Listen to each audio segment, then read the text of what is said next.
טוב. בעזרת השם רבותיי, first of all, I'm so happy to start this shiur. That Hashem on such a holy night. Before we start the night, we would like to say that Hashem that this shiur will be dedicated to the Nishmat of the Tzaddik Rabbi Aziz ben Mashallah. That Hashem שתהיה נשמתו צורה בצורה החיים, amen. And that he was a man, he was a true tzaddik, a man, a part of our community. This week he went to his work, so may his merit that Hashem protect us all, bless us all. May that Hashem the family find comforting. May that Hashem will go meet with Biat al-Mashiach. Tzidkenu amen kinyatzon very, very, very soon. Amen. Now, but today, there is simply no words that I could explain the happiness I have in my heart for today's shiur. Not because it's a shiur. Of course, we're always happy to give shiurim, but because today it is the holy night of BaOmer, the holy night of the Ilulah of Rabbi Shimon Bar Yochai. You know, but here in our community, in our holy community, it's Rabbi Shimon Bar Yochai Ilulah almost every night. Where every night we study Zohar, every night we teach Zohar, every night we are glorifying the teachings of Rabbi Shimon Bar Yochai. May his merit protect us all and bless us all with all the brachot. Now, but we say about the Rabbi Shimon Bar Yochai, BaOmer tonight, that all the Mekubalim hold by it to be a night of Kibul Tefillot. It's known as being a night of a person's prayers being accepted, a person's prayers reaching to a place of being heard. To the point where, according to the Zohar HaKadosh, they teach us, and according to Arizal, that the day of BaOmer, tonight, Bezrat Hashem, tomorrow, it is considered to be as worthy of accepting the tefillot like Yom Kippur.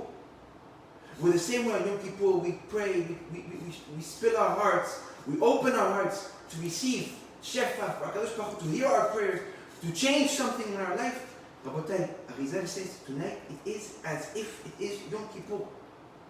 But not Yom Kippur in a way of sadness where a person needs to be sad and he needs to cry and he needs to feel the pain in his heart, that we must feel suffering. It's the exact opposite. But the same way we are strict and we are stringent of being hard on ourselves and punishing ourselves on Yom Kippur, in that same very severity we need to act, but with happiness on BaOmer. And it is something about that is incredible and something that is so important for all of us to take it really to heart. It said about that tonight, all Malachei HaSharet, when the gates are all open for the tefillot, for all the prayers, all Malachei HaSharet, they come down to the world and they search for available prayers to come and to grab those prayers and to bring them to HaKadosh Baruch Hu in order for them to be granted. But it is not a simple night. It is not a night that should be passed at all like every other day. Now, it said, and this is just to show everyone the importance of tonight. It said one time Arizal, on the day of two stories of Arizal that have to do with this. It said that one time Arizal was standing on the Kotel al-Ma'aravi, 500 years ago, on the day of BaOmer. And he saw that there was a big tzaddik, a big Mekubal that was sitting on the Kotel, and he was crying, and he was crying, and he was crying. And he was one of the Mekubalim, as we know, but every single tzaddik, he has a different sort of his neshama. His neshama comes from a different place. This tzaddik, his essence was what? Was crying over the destruction of the believers. So BaOmer, not BaOmer, it didn't matter to him. BaOmer, he was sitting on the Kotel, and he was crying and crying and crying. It says in the books of Arizal, when Arizal saw this, he got shocked and got scared. He ran to this tzaddik and he told this tzaddik, you have to do prayer and you have to beg HaKadosh Baruch Hu to forgive you for the rest of the year.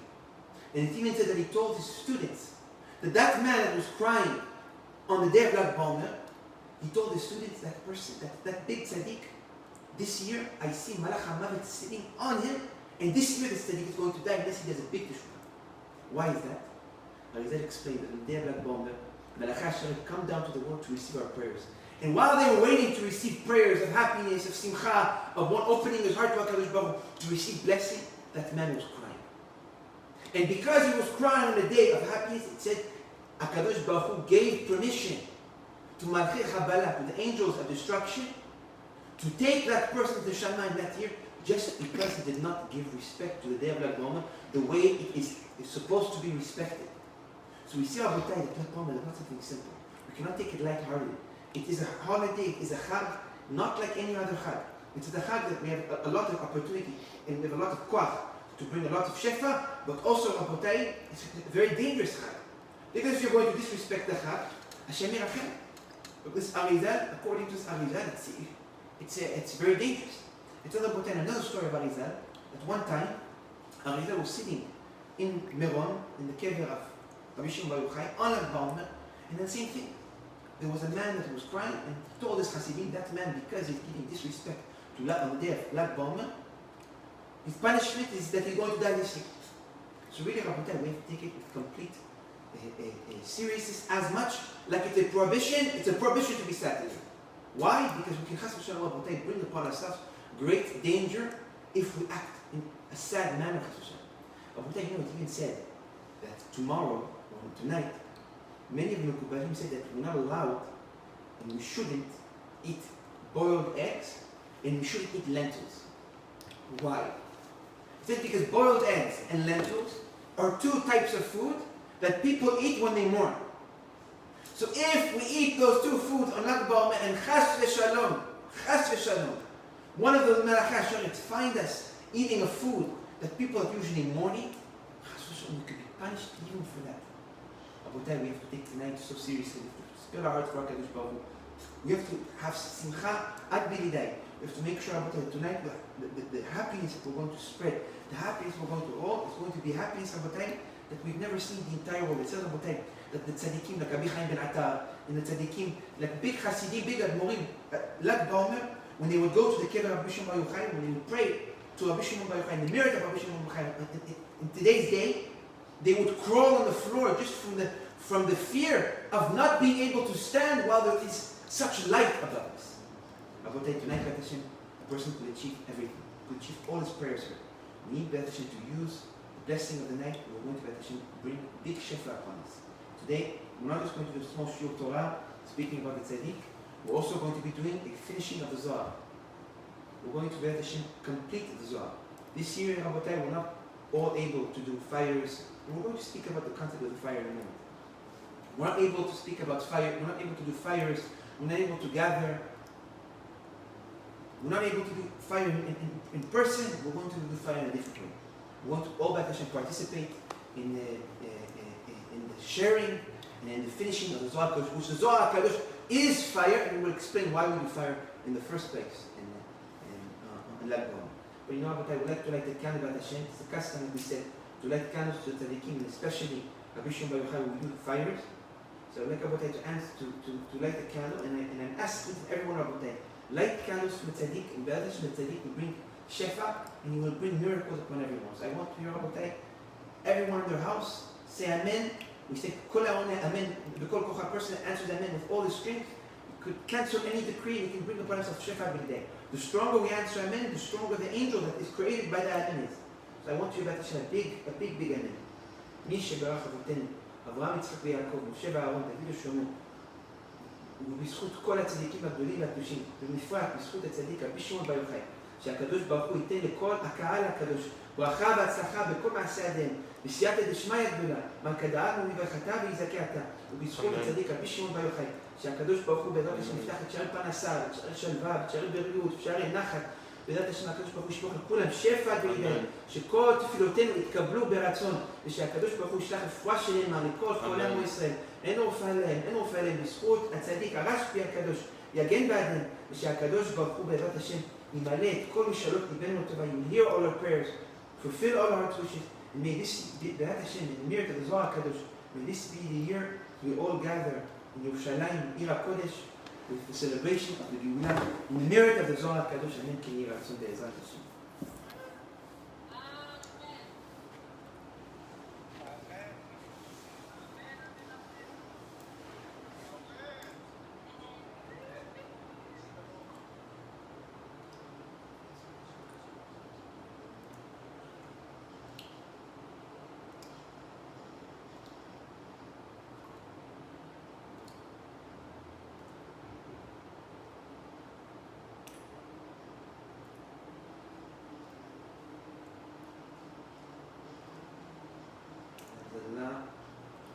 Tzaddik Aharon, Tzaddik brings shefa, and in his merit, all our prayers will be heard. B'ezrat Hashem Abotai, bracha and hatzlacha to all the kahal. I would like Abotai to start the shiur B'ezrat Hashem with first explaining a little bit about the concept of the fire and why in BaOmer it's so customary to do bonfires and light candles. Something that is very unique, something that we don't do in a lot of other tzaddikim. Now, actually, the concept of doing fire and the concept of lighting candles, especially in the night of BaOmer, is important, specifically with Rabbi Shimon Bar Yochai, because of a specific reason. There are two reasons. First of all, always throughout the teachings of the Zohar and the teaching of the Kabbalah, we always mention that the Zohar is what? The Zohar is fire. Why is the Zohar fire? The Zohar is fire because it burns, like fire burns all material, same too does the Zohar. The Zohar HaKadosh, when a person reads the Zohar HaKadosh, it burns all his sins. It burns all the effect the sin does to a person's neshama. All the kelipot that we collect throughout our day-to-day life in this world, that have so many temptations, so many unpure seeds, unpure things, and unpure visions that a person sees without even wanting to see. The Zohar HaKadosh is something that completely burns it. It burns all those layers of dirt. It cleans a person from all his bad things, and what holds him back from doing teshuvah, and what holds him back from coming to HaKadosh Baruch Hu, it cleans all of that. And that, Rabotai, is why the Zohar HaKadosh is so important. And as I said, if a person that wants to do teshuvah, wants his teshuvah to be accepted, what should he do? And he wants HaKadosh Baruch Hu to open up his heart and open up the sky of Torah to really allow him to enter into the Olah of Torah. What does he need to do? The Zohar HaKadosh needs to, Arizal says, he needs to read 5 pages of Zohar every single day. Understand, doesn't understand, it doesn't matter. The fact that we read the Zohar HaKadosh, that fire of Kedusha completely burns and cleans a person from all his dirt. So we light fires on the night of BaOmer. Why? In order to somewhat imitate the fire of the Zohar HaKadosh, in order to somewhat imitate the Torah of Rabbi Shimon Bar Yochai that he lit when he was alive in this world. So today we're not going to light a big fire, we're going to light candles, but we're going to we're going to light fire of the Zohar HaKadosh. So this is what brings me to the second reason of why we light fires, why we light metuot. And this is more of the deep reason behind it. As we know, when HaKadosh Baruch Hu created the world, He created everything in 6 days of Maaseh Bereshit. That everything was created within 6 days, everything was revealed. There was nothing that was hidden, and there was nothing there was no concept of hidden and revealed. Everything was there, everything existed. It's in the Zohar HaKadosh, that when Adam HaRishon, before Shabbat, when he sinned, essentially, he fell down to the world of the physical. But still, the concept of having something that is revealed did not exist. It said that when the first Friday night came, to the eyes and to the knowledge of Adam HaRishon, the concept of darkness didn't exist yet. Why? Because Zohar HaKadosh said that the first Shabbat was so holy and was so pure that even though the sun was no longer present in the sky, but still it was light outside. That darkness did not fall upon Adam HaRishon. It said that the first night, Friday night, it was completely light. The entire Shabbat was completely light. And then when Motzei Shabbat came, what started to happen? Shabbat started to fade away. The world was already no longer complete. And at that point, darkness started to come once again. The moment the darkness started to come, it said that Adam HaRishon started to cry. He started to tremble from fear. Why? Because Adam HaRishon looked outside and he said, HaKadosh Baruch Hu is destroying the world. Adam HaRishon couldn't imagine such a vision or such a sight of the world becoming dark. For him, it was the destruction of the world. He said he was crying to HaKadosh Baruch Hu, crying. He didn't know what to do. Zohar HaKadosh said, HaKadosh Baruch Hu called Adam HaRishon and said, come. When he called Adam HaRishon, he told Adam HaRishon, take these 2 stones, hit them together, and I'm going to create a new creation, something that is unique, something that is new, in order to prove to you that what? In order to prove to you that it's not completely dark. It said that Adam HaRishon took those 2 stones, and when he hit them together, what happened? Sparks started to come out. And essentially the fire was created when? The fire was one of the only creations that was created after the 6 days, where fire was created on Motzei Shabbat. And the moment Adam HaRishon saw that there was a creation that existed but was not created yet, which was fire, he understood that there is a concept of something that is revealed, and he understood that there is a concept of something that is hidden, something that is satur, something that is not visible to all people's eyes. And that, Rabotai, is the essence of Rabbi Shimon Bar Yochai's work in this world. When Rabbi Shimon Bar Yochai, Rabotai, came to the world, this is actually his tikkun and his reasoning, and we're going to speak about that in a few minutes. It was all about bringing down the Torah which was hidden, bringing down something that was not seen before to anyone's eyes. That the Zohar HaKadosh, Rabotai, represents what? It represents the hidden Torah. The same way fire was hidden and it was not a present for Adam HaRishon's vision for the first days of his creation. And that, Rabotai, is the fire. The fire represents a creation that, even though it was existing, but never was created. And that was the Zohar HaKadosh. The Zohar HaKadosh was brought down by Rabbi Shimon Bar Yochai, and we light fires to have that same significance of one, fire being the Zohar HaKadosh, which burns the tum'ah, which scares away the sitra achra, which protects a person. We know, we say wherever there's fire, no bad animals will come. And on the other side, it represents something that is hidden, something that a man needs to work, needs to toil hard in order to reach, in order to uncover something that was not always visible to one's eyes. And that is so beautiful. And that is essentially the reason why we light fires. And not BaOmer, and that's what we're going to do. We're not going to only have the fire, we're also going to have the fire of the Zohar HaKadosh. Now, Rabbi Shimon Bar Yochai, question people come to. Why is it that Rabbi Shimon Bar Yochai is such a big tzaddik? This is essentially, Rabbi, I want to get into the roots of Rabbi Shimon Bar Yochai.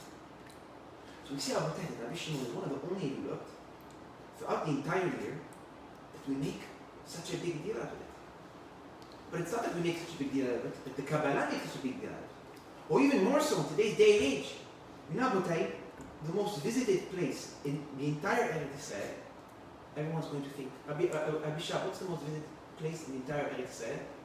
What's the first thing that comes to mind? The Kotel. But in reality, the most visited place in the Eretz Israel is what? The grave of Rabbi Shimon Bar Yochai. This is a statistic. So why is it, Rabotai, that Rabbi Shimon Bar Yochai got to such a level that, first of all, today's day and age, we see that people are being pulled to him. That naturally we all have some sort of love and connection for a person we never even met. But on the other side, we see that on the day of his Zumrah, we make it into a complete holiday, into a chag. What makes Rabbi Shimon Bar Yochai so special about that? Now I'm going to do a story that's going to bring us to open up this development, which is beautiful Chassidut that I'm working on. It's really incredible. And this is actually a story that's brought in Zohar HaKadosh Parasha. It said that one day, Rabbi Shimon Bar Yochai was traveling in the road with his son Rabbi Elazar. And suddenly, the Zohar HaKadosh says that the world is starting to become dark. So Rabbi Shimon looked at Rabbi Elazar, and Rabbi Elazar said, Abba, what's happening? It was day a minute ago. It became pitch black out of nowhere. So it says that Rabbi Shimon Bar Yochai looked at the sky, and they saw that there was an angel, the size, that's what the Zohar HaKadosh says, of 8 mountains, that was traveling on top of the world, and he was covering the light of the sun. And this angel looked like he had anger, and he was upset, and he was full of rage towards the world. So right there, Rabbi Shimon Bar Yochai looked at him, and he looked at this angel, and he called this angel and said, "Come." So Zohar HaKadosh said that the angel turned to Rabbi Shimon Bar Yochai, and he said, "Yes, Rabbi Shimon, what do you want?" So Rabbi Shimon Bar Yochai looked at this big angel, and he said, "What are you doing in this world with such range? And why did you come with such presence of a physical body?" So it says in Zohar HaKadosh that this angel said, "I am here to destroy this world. I am here because people are not holy, people are going against the will of Hashem, and as a result, I came to destroy it." So Zohar HaKadosh says, when Rabbi Shimon heard this, he looked at this angel, and he told this angel, "Go back to Hashem, and tell HaKadosh Baruch Hu that if the entire world are not tzaddikim, there must be 40 tzaddikim that exist in this world, that the world can stand on their merit." So this angel, he was upset, but Rabbi Shimon Bar Yochai asked him something. So he said, "Okay, I have to." He went to HaKadosh Baruch Hu, told HaKadosh Baruch Hu, "HaKadosh Baruch Hu, your son Rabbi Shimon Bar Yochai is being tough. He's telling me that maybe there's 40 tzaddikim, the world will stand up." So HaKadosh said, the angel, return back to Rabbi Shimon Bar Yochai. He told Rabbi Shimon Bar Yochai, there is not 40 tzaddikim, that exist in this world that are worthy enough of keeping the entire world on its feet. So Rabbi Shimon Bar Yochai said, okay, if there are not 40 tzaddikim, tell HaKadosh Baruch Hu there are 10 tzaddikim. So the angel already was upset. He said, Rabbi Shimon Bar Yochai, I don't want to do it. I came to destroy the world. Don't make me become a messenger. I'm not a messenger, so an angel. I am an angel of destruction, not a delivery man. Zohar HaKadosh said, Rabbi Shimon, look at this angel. And he told this angel, if you don't go to HaKadosh Baruch Hu, I will curse you to be sent to to the dark mountains where Azan and Azael were exiled. Where the two angels that sinned were exiled and they're tied with chains. So it said that when this angel heard, when he heard Rabbi Shimon Bar Yochai threatening that he's going to send him to Azan and Azael and be exiled from the spiritual world and be doomed to this physical world, he ran back to HaKadosh Baruch Hu and said, HaKadosh Baruch Hu, I don't know what to do. HaKadosh Baruch Hu said, there's no 10 tzaddikim, go to destroy the world. When he came back, he was already afraid. He came to Rabbi Shimon and said, Rabbi Shimon, Hashem told me there's no 10 tzaddikim. So he told him, if there's no 10 tzaddikim, it says in the Halacha, with 2 witnesses, something will stand. If there are not 10, there's me, my son. And if my son is not worthy of being a witness for the world, and not worthy of being a pillar to the world, we say tzaddik yesod olam. We say that tzaddik is the platform, the yesod, the foundation of the world. Where on one tzaddik, the entire world can lean on, because on one pure tzaddik is like a foundation for the entire world to stand. He said, when he heard this from Rabbi Shimon Bar Yochai, he said, I can't do that. He returned back to Hashem. He said, Hashem, your son is not allowing me to complete my shlichut, my job. I don't know what to do. And then HaKadosh Baruch Hu started to laugh and he started to praise his son Rabbi Shimon Bar Yochai for having such koach, for having such strength.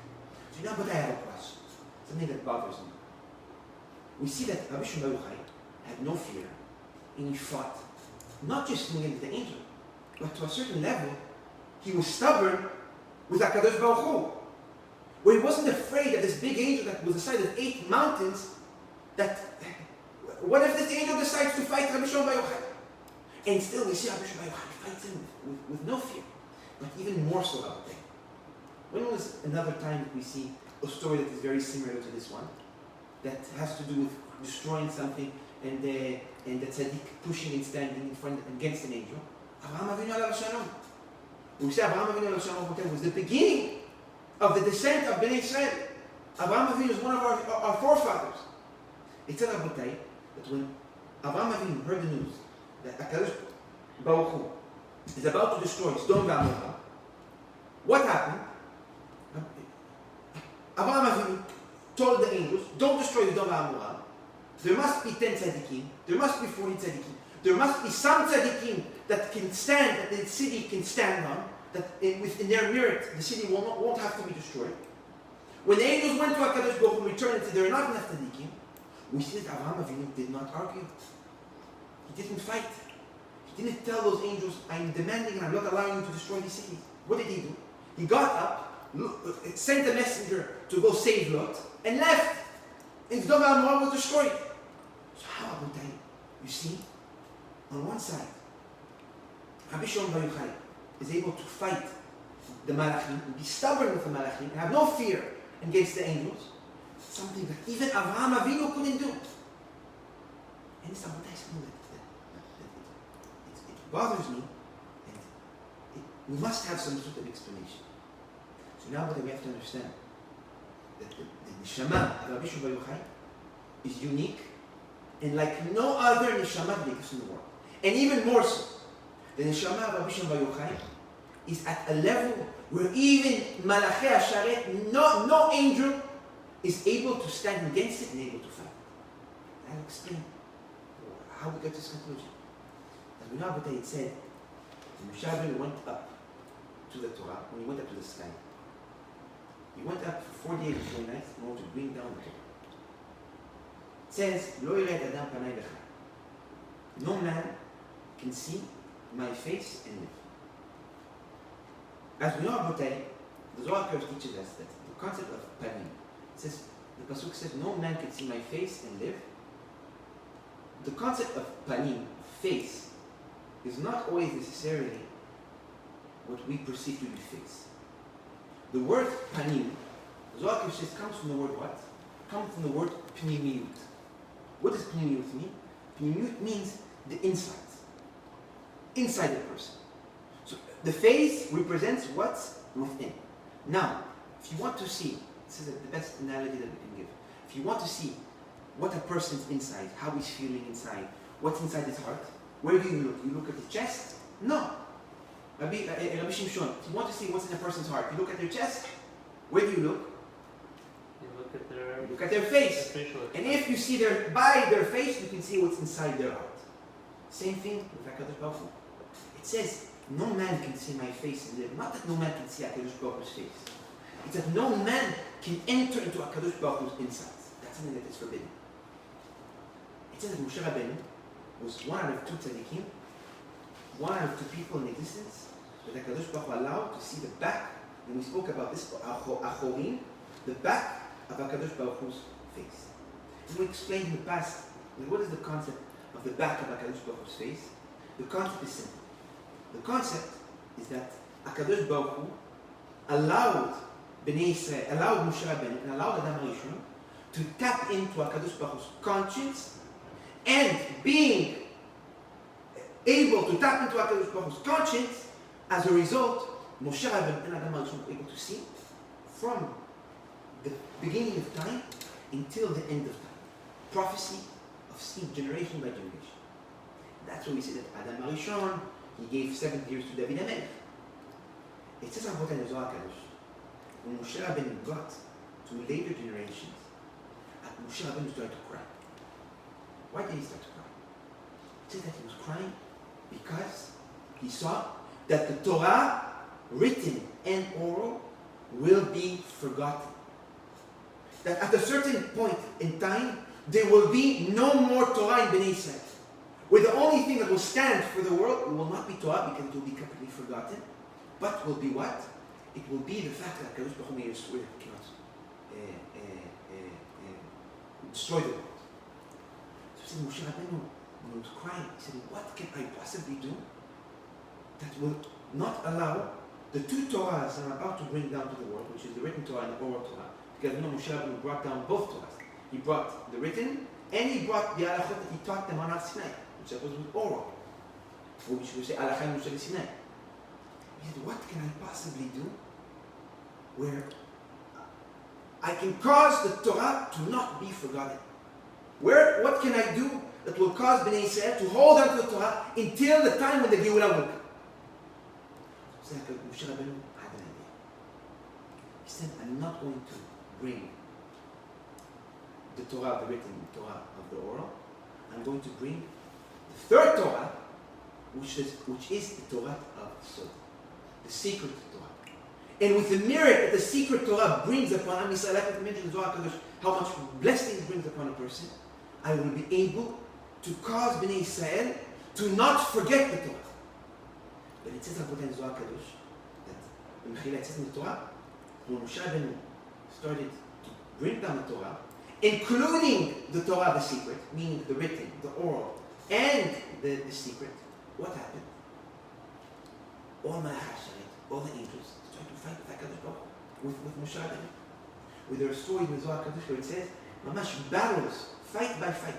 Every level Moshe Rabbeinu wanted to climb up to a higher level in order to reach to the Torah, the secret, to reach the Zohar HaKadosh. He was needing to fight against another angel. And there are stories mamash where the angels were whipping him and they were physically beating him up. Not even just by word, physically. And then Moshe Rabbeinu said, I want to go fight to bring down the Torah, the secret, because the angels did not want the Torah, the secret, to be brought down. And that actually answers why the angels even fought in the first place, because the Gemara says that the angels, when they were fighting, what happened? Moshe Rabbeinu was telling them, I don't understand, this is Torah of simplicity. It says, respect your parents, keep Shabbat, don't murder. Those are mitzvot that don't apply for the angels. So why did the angels fight? They fought because they did not want Moshe Rabbeinu to reach to the height of achieving the secret Torah, which is the Zohar HaKadosh, in order for him to not bring it down. Because the angel said, that Torah belongs to us. That Torah does not belong to Bnei Israel. That Torah does not belong to the material world. It belongs above here. It belongs up here in the spiritual world. Moshe Rabbeinu gave up. He couldn't fight. It says that there were angels that were fighting against HaKadosh Baruch Hu, and Moshe Rabbeinu, he wanted to escape, he wanted to run down. When Moshe Rabbeinu realized that he can't fight, he can't stand against the angels, what did he do? The Elim says, AT RABBI MOSHE PINTO. What does that mean? You came up to the above, you took hostage, you took Shevi, and you brought back gifts to man. What is this concept of Shavita Shevi, you took hostage? The Zohar HaKadosh says, Moshe Rabbeinu, he ran to a place, he ran to a vault. It was hidden in in the higher world, where there was a neshama that was so powerful that no angel has the strength to fight against, which was the neshama of Rabbi Shimon Bar Yochai. And he took that neshama, the Zohar HaKadosh, the help of the merit of Moshe Rabbeinu, he was able to go and he was able to fight angel by angel in order to bring down the Torah. Why? Because of one simple reason. Because Malachi Hasharet, because the angels could not stand against the neshama of Rabbi Shimon Bar Yochai. Where Rabotai, there is no more powerful neshama than the one of Rabbi Shimon Bar Yochai. And that is how Rabotai we see what? We see the concept of how Rabbi Shimon did not fear to fight against those angels. Because he already previously fought against much bigger angels, much stronger angels, when he helped Moshe Rabbeinu bring down the Torah. Which Torah? Torah Tasod. And that's the concept. AT RABBI MOSHE PINTO. Shevi, Rabbi is called Shevi, Shin Bet Yud. Shimon Bar Yochai. But who was the hostage that Moshe Rabbeinu took? He took the neshama of Rabbi Shimon Bar Yochai. So essentially, what is Rabbi Shimon Bar Yochai? Rabbi Shimon Bar Yochai is what? He is not just like any other tzaddik. He is a tzaddik that, first of all, the entire Torah is remembered because of him. That's the entire reasoning of Rabbi Shimon Bar Yochai's descent to the world. He wasn't supposed to come down to the first place. The reason he came down was in order to bring the Zohar, and in order for if the Zohar exists, the Torah will continue to exist. So essentially, what is Rabbi Shimon Bar Yochai? Rabbi Shimon Bar Yochai is the reason that we still have Torah today. It is the reason that we still hold ourselves as Jews. And it is the reason, Rabotai, that we're able to dwell in the secrets of the Torah. It still exists. And that is why, Rabotai, Rabbi Shimon Bar Yochai was not like any other tzaddikim, but he was a tzaddik to the level of Moshe Rabbeinu. That the Zohar HaKadosh, Rabbi Shimon Bar Yochai's neshama, was a part of the descent of the Torah and a part of the existence of the Torah. And that is why, Rabotai, Rabbi Shimon Bar Yochai, the neshama is so powerful. And that is why, Rabotai, the neshama is so special. It wasn't like any other tzaddik.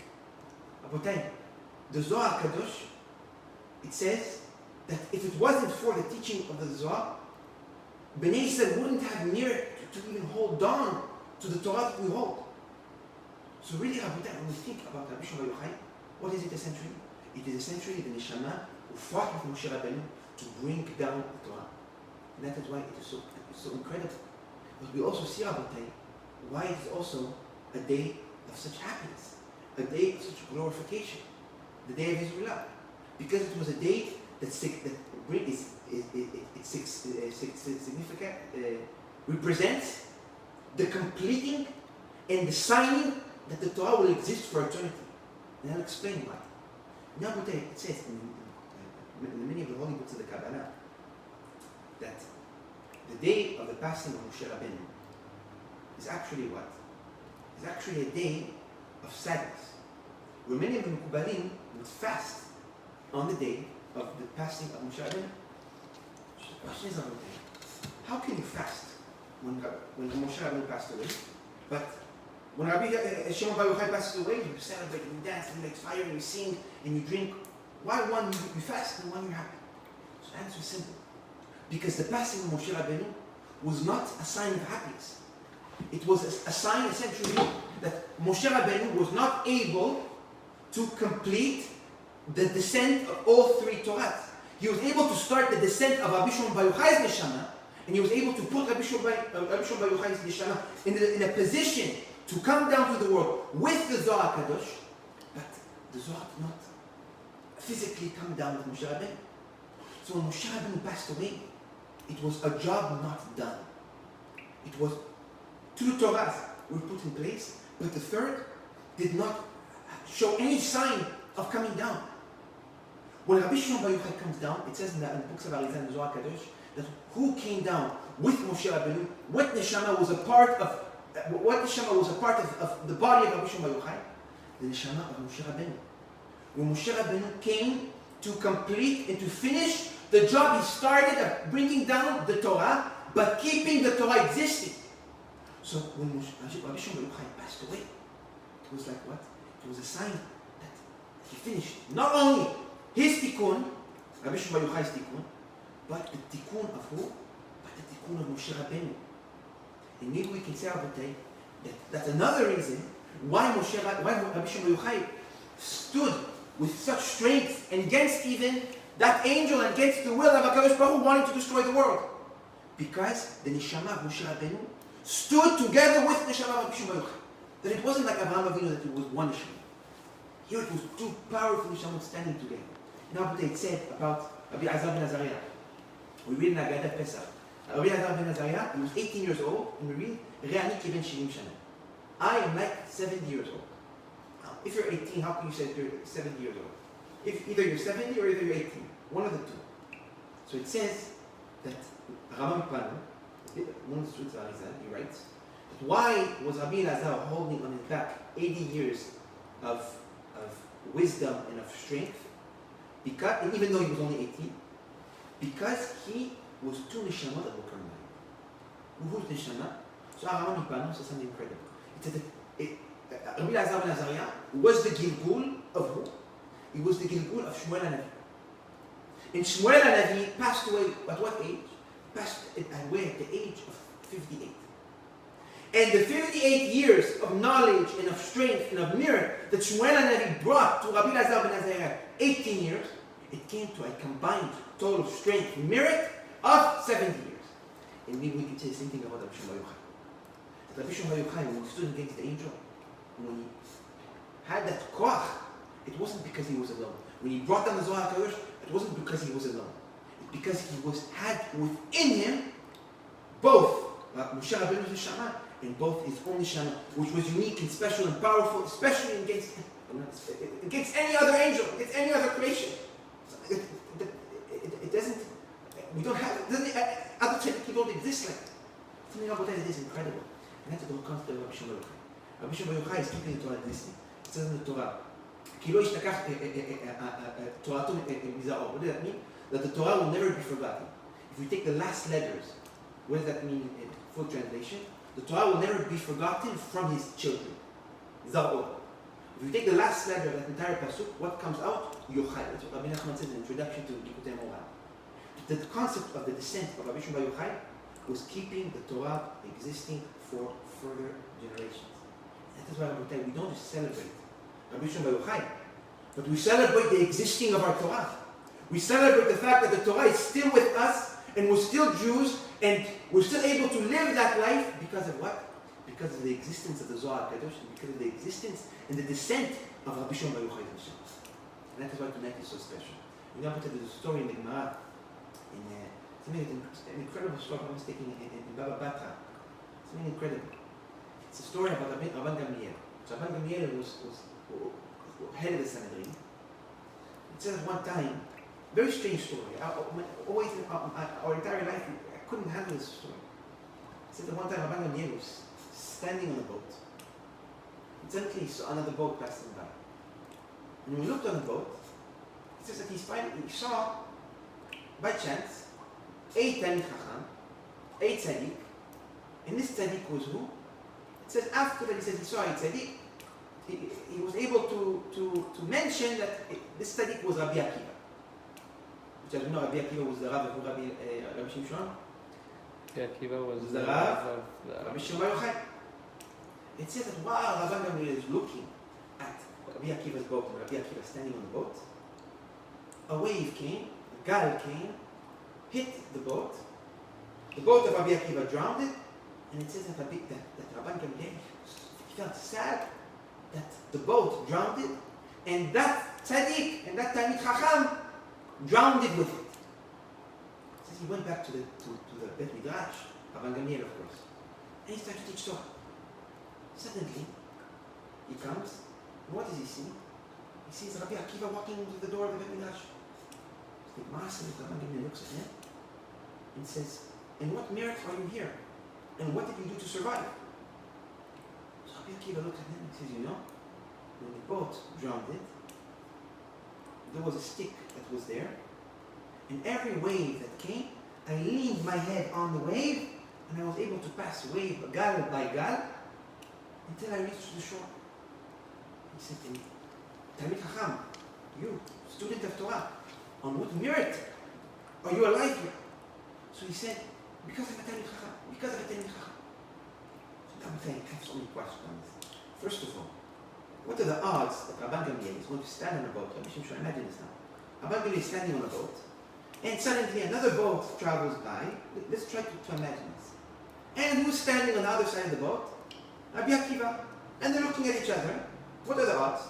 And even more so, that a wave comes, hits the boat of Rabbi Akiva drowns, and what happens to the boat of Rabbi Gamliel? Nothing happened to it. So the same wave broke the boat of Rabbi Akiva drowned it with his boat, but Rabbi Gamliel's boat stayed perfectly fine. And what was this concept of Rabbi Gamliel being sad for the loss of that Talmid Chacham, for that student of Torah, and not even mentioning straightforward that we're talking about Rabbi Akiva, which Rabbi Akiva was the biggest Tanaim. And third of all, what is this question of how did you survive and on what merit you are here? And why is the answer of Rabbi Akiva so strange? I leaned my head against the wave, against the gal. All this entire story seems very, very strange. Now what I was thinking, and I said, maybe we can say something that's different. You know, the Zohar HaKadosh says that boat is compared to what? Compared to a generation. That every single boat is like a generation. The boats, they travel from place to place. Like every single generation, they come from place to place. Rabbi Gamliel was the teacher, was the Rav of what? Of a certain generation.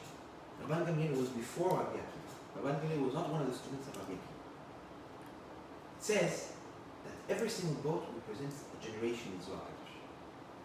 Maybe we can say that Rabbi Akiva, Rabbi Gamliel, when he saw the boat of Rabbi Akiva and he saw Rabbi Akiva standing on top of it, we're not talking about a real boat. It's impossible to talk that by chance a boat passed by, a wave broke, one boat didn't break the other. It makes sense. The only thing that we can possibly explain makes sense is that the boat that we're referring to is the boat of generation.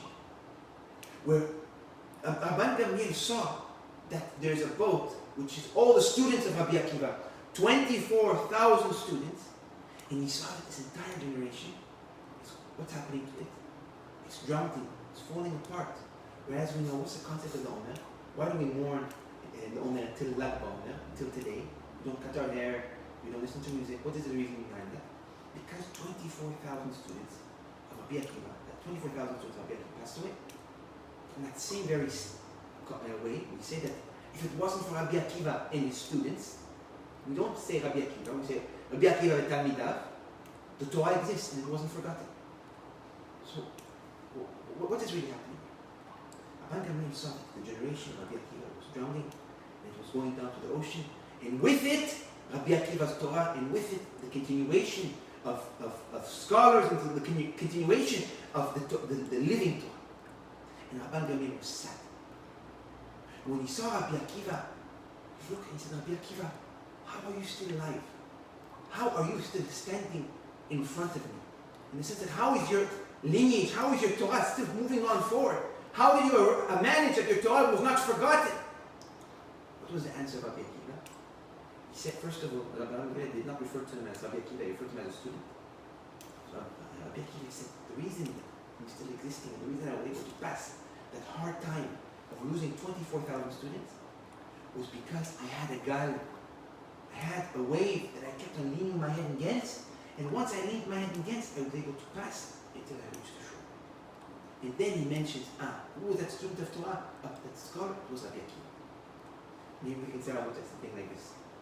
As we know, why do we stop the mourning of the 24,000 students today? Because after 30, on BaOmer, today, after 24 days of Bnei Israel, the students of Rabbi Akiva passing away, it said that on today's day, all the students of Rabbi Akiva passed away. They all left.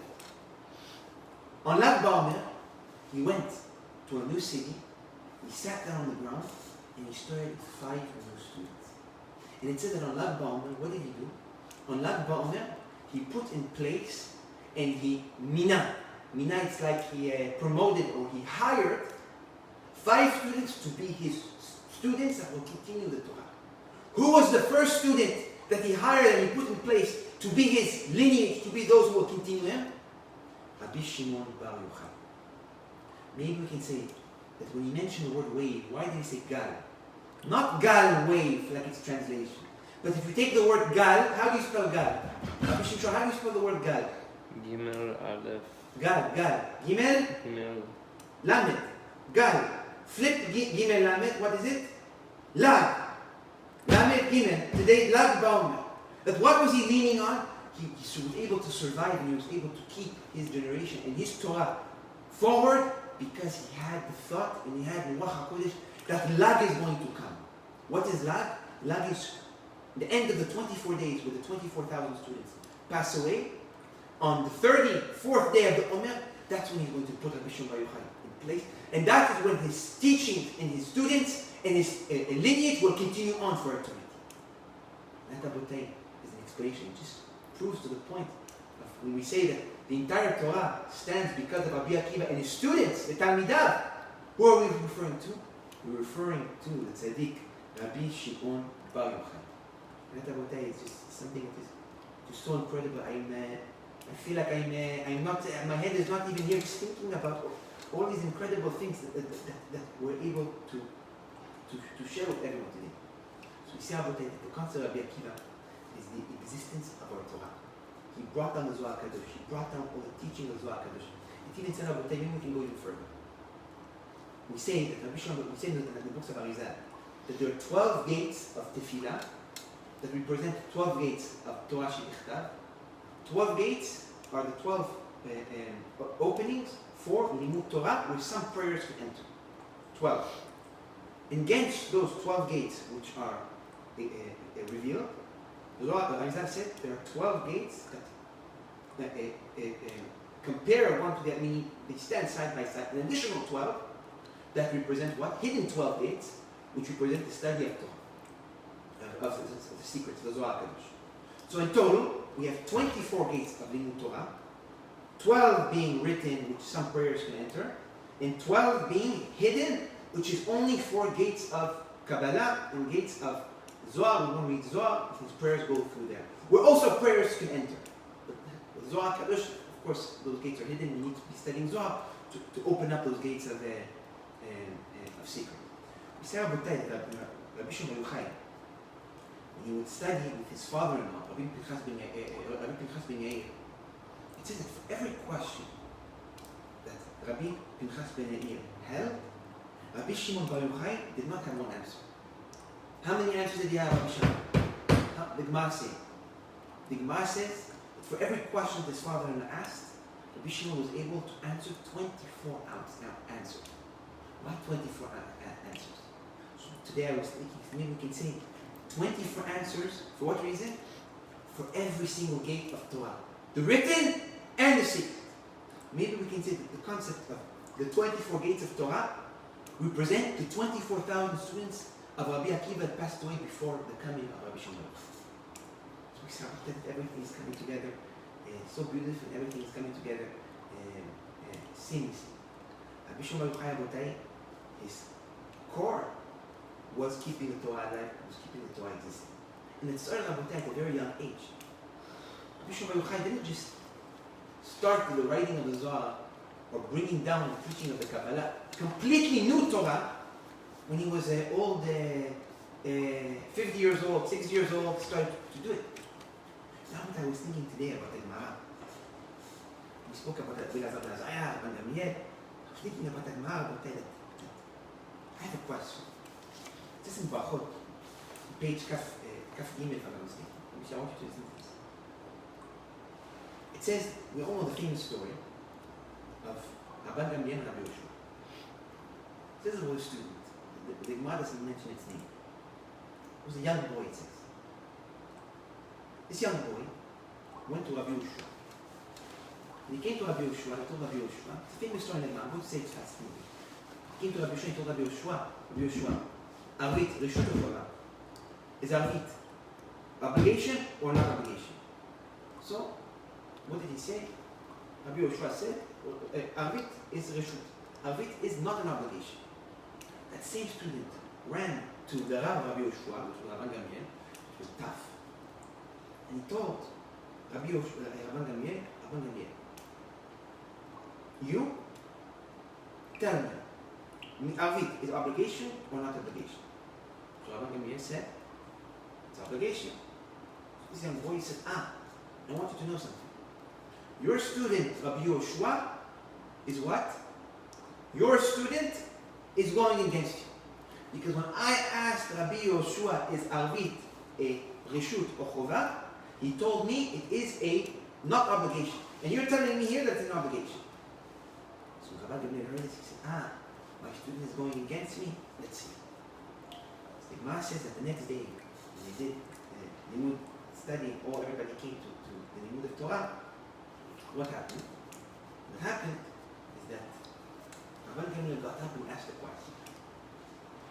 He said, is Arvit an obligation or is Arvit a not obligation? So what did everybody answer?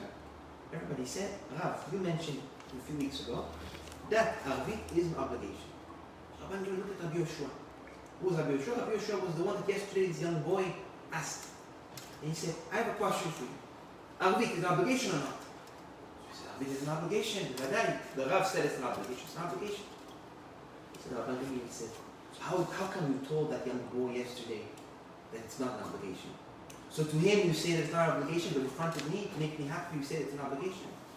It says that Rabbi Gamliel was younger than Rabbi Yoshua, and Rabbi Yoshua was poor and tired, and Rabbi Gamliel told Rabbi Yoshua, stand up and stay standing. It said when Rabbi Yoshua stood, the entire day he stood, and Rabbi Gamliel didn't have to sit. He was punishing him. When the Rabbanim saw that, they said, how can Rabbi Gamliel punish Rabbi Yoshua? Which Rabbi Yoshua, we said that it was the Neshama of Rabbi Yoshua Kohen Gadol, Rabbi Yoshua the big Kohen Gadol. So it says, which was burnt and saved. The Rabbanim said, we cannot have a Rav that embarrasses such a tzaddik like Rabbi Yoshua in front of everyone and punishes him in front of everyone. That type of judgment we cannot have. So it says, they debated who they were going to bring, and they went to Rabbi Azar ben Azariah. When they got to Rabbi Azar ben Azariah, which said Rabbi Azar ben Azariah, the one that we spoke about, he was 18 years old. They told him, they wanted to bring Rabbi Akiva for school. Rabbi Akiva they couldn't bring in because he didn't have school to go. His parents were not tzaddikim. So he said if Rabbi Gamliel is going to curse him, they're not going to punish him. They wanted to bring other tzaddikim, other rabbanim. But for each one that they brought up, nobody was qualified. Rabbi Azar ben Azariah said that he was wealthy, that if they needed money for their reason, he was able to support, and his parents were big tzaddikim. So they came and they said, are you willing to replace, we're pulling down Rabbi Gamliel, are you willing to replace Rabbi Gamliel? Said Rabbi Azar ben Azariah said, no. I cannot replace Rabbi Gamliel.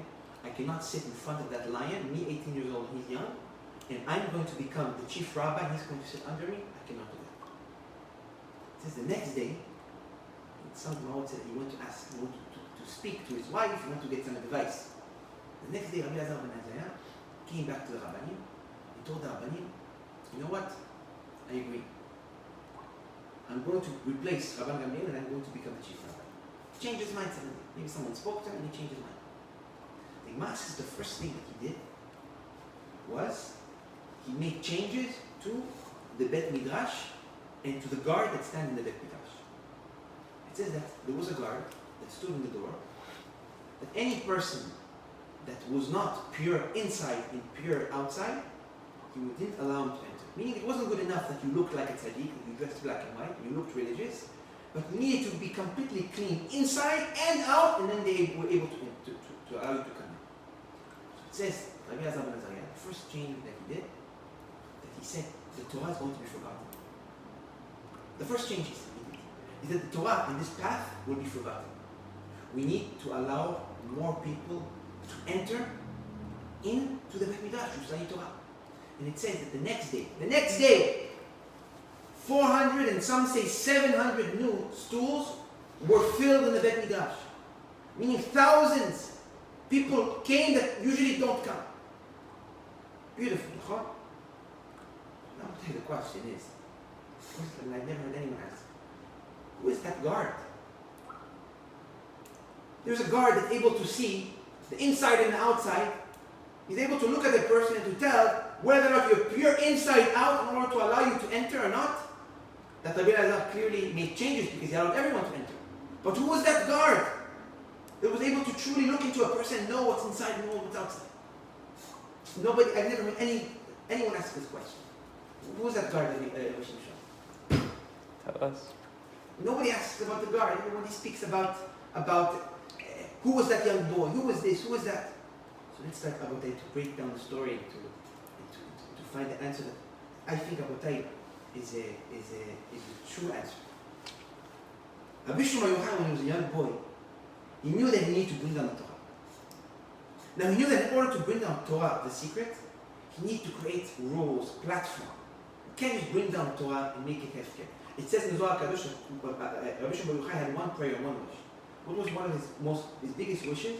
One of his biggest wishes were that when Adam HaRishon took the books of the angels, because Adam HaRishon had many books of angels, when he wrote down many books, his biggest wish, he lived in that generation just to pray for those books to be destroyed. Because Rabbi Shimon Yochai always held in this concept that the Zohar, the secret, is kept for the last generation. From when we count 5,000 and up. Now he said, how can I create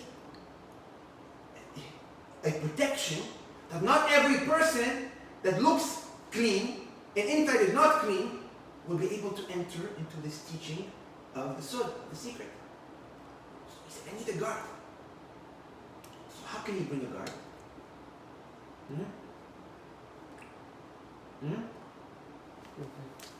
how can I bring a guard? So he said, the guard that sits in the Bet Midrash, the doors of the shul, he's special. Why?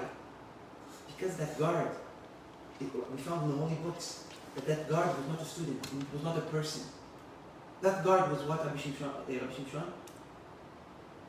That guard was an angel. When it said that how was that angel created, who put that angel in place? Who put that angel in place to protect the door? Rabban Gamliel. When it said at the moment that Rabban Gamliel had this idea of let's put in place a guard that only holy people will be able to come and study,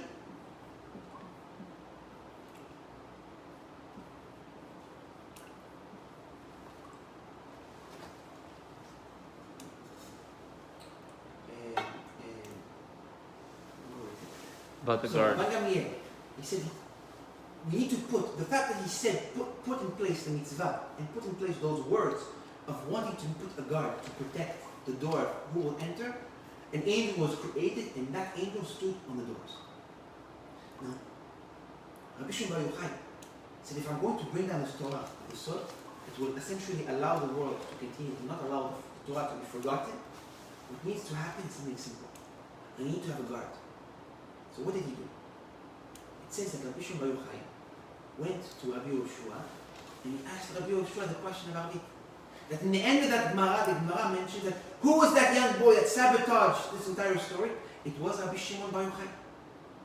Now what did he do? The moment that Rabban Gamliel was pulled down from place, he heard that there is an opportunity that somebody new will come instead. And here we will be able to make some changes to that guard that was created by Rabban Gamliel, and that guard that is under the control of Rabban Gamliel. But what was the plan? The plan was simple. The plan was like this. How can I take this guard and make him in my guard? Uplift him to a higher level. Now what happened really? How come that guard suddenly, now that Rabbi Elazar ben Azariah replaced Rabban Gamliel, how come suddenly this guard became forgiving and he started to allow everyone to enter? So the answer is simple. Rabbi Shimon Yochai took that guard and brought him to a higher place above. And once he was put in a higher place above,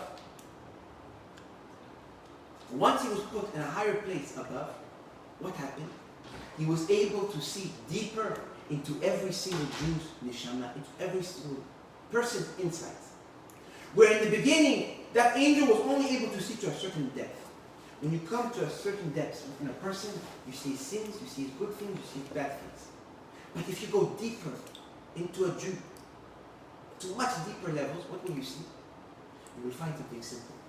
You will find that every single Jew is completely pure, and every single Jew is like a complete diamond. How did Rabbi Shimon Bar Yochai bring that guard to a higher level in order to be able to see deeper into every single Jew, to allow them into the Bet HaMidrash?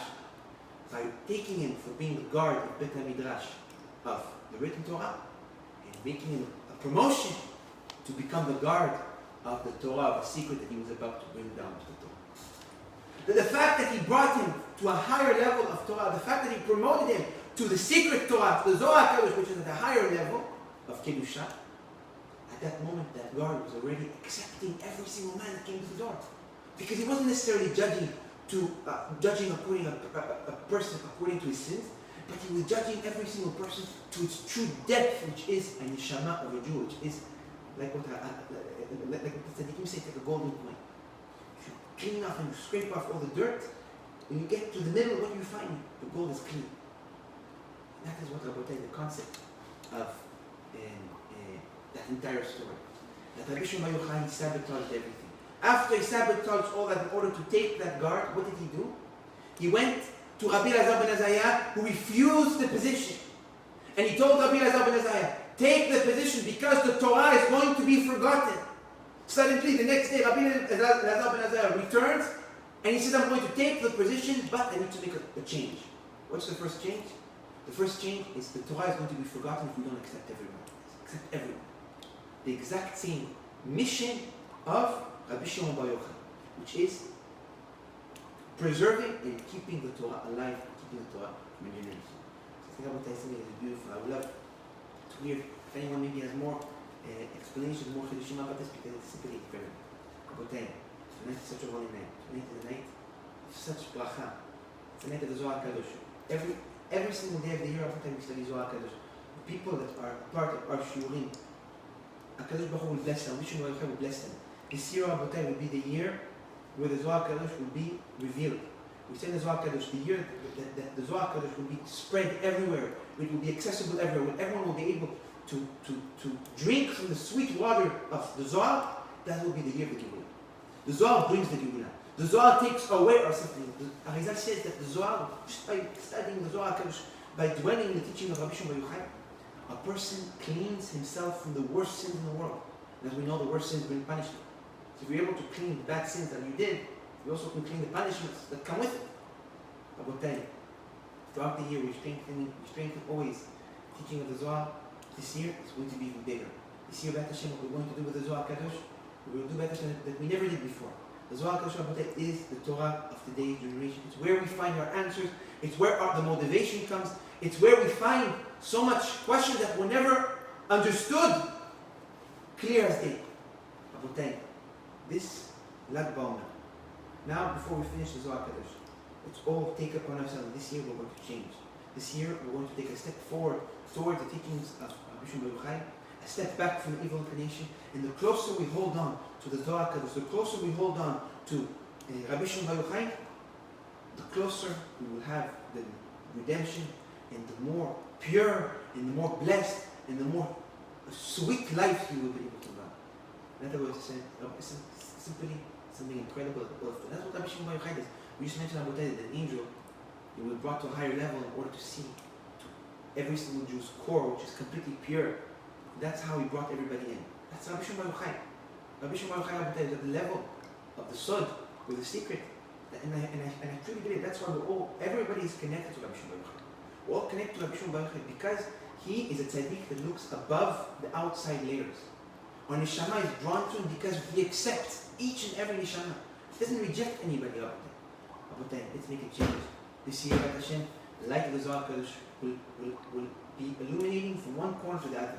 And Be'ezrat Hashem, we will lead that race, and we will be the one, B'at Hashem, to light the torch and to march with the torch to Yerushalayim, that Kodesh. What torch? The torch of the Zohar HaKadosh. it will come to the Hashem. So I want that we're finishing the Zohar. I want everyone to have the intention of we all were a part of this finishing. We all somehow read a page. Throughout the class, we read pages all the time. I encourage everyone to read the Zohar tonight. There's a Sibulai to study the whole night. Whoever can study the whole night, do as much as possible. Read Zohar as much as possible. You don't understand, it doesn't matter. It's all the same thing. So it's really, let's make this year strong. Amen. Let's take upon ourselves good things, and we're going to make big things. So let's do the finishing. We're going to finish Rabotai. This finishing, I left every time we finish a different Parasha of the Zohar to be unread. In this time we're going to finish the Zohar, we're going to finish Bezrat Hashem from Parashat Balak. I want everyone to have in mind Rabotai Bezrat Hashem that every single word that we read, every single word that we all read as partners will stand for Am Yisrael, will stand for our holy community, will stand at Hashem for everyone. I'm making answer. צהלי וריני כשבת ציון על תוספת האור התפארת כמו מה שאמר אחר כך כי גדול בקרבך קודש ישראל. What did it say? It says the light of the addition of the Tiferet. What is Tiferet? Tiferet is the Torah. Tiferet is the Zohar HaKadosh. With the addition of the light of the Zohar HaKadosh, the addition of the light of the Torah, it what keeps us, Bnei Israel, to our core, pure, light, and holy. Without that Etz Chaim, the tree of life, but we say the tree of life and those who hold on to the tree of life. Without that tree of life, our cores, that it's like a world, we're like a world. You know, when the Zohar uses the concept, every man is like a world. That's when we see a man, it's like we see the entire world. In the world, there's a core of heat. The fact that the Torah exists, it what keeps that core hot, it what keeps that core alive. May that core last at Hashem for eternity, in the merit of the Zohar, in the merit of the Torah. ודה השם שזכינו לסיים את הזוהר הקדוש. כן, נסיים עוד ספרים קדושים. אמן, כן יהי רצון. חזק, חזק, ונתחזק. רבותיי, בעזרת השם, the merit of the tzaddik, Rabbi Shimon bar Yochai, in the merit of my grandfather, Rabbi Moshe. This is his cup of lighting candles. In the merit of Rabbi Pinto. In the merit of my great grandfather, Rabbi Yaakov Buchatzira. May HaKadosh Baruch Hu give each and every one ברכה, הצלחה, בסייעתא דשמיא גדולה. מלכה דעלמא ויחתקון ויזכתקון. In the merit of all tzaddikim, may HaKadosh Baruch Hu give us shefa ability. May we all be included in the light of the Zohar HaKadosh. May we all be able to receive the light of the Zohar HaKadosh. And we will all, Bat Hashem, gather together with Rabbi Shimon bar Yochai at the redemption. Amen. Ki yeh ratzon. Amen.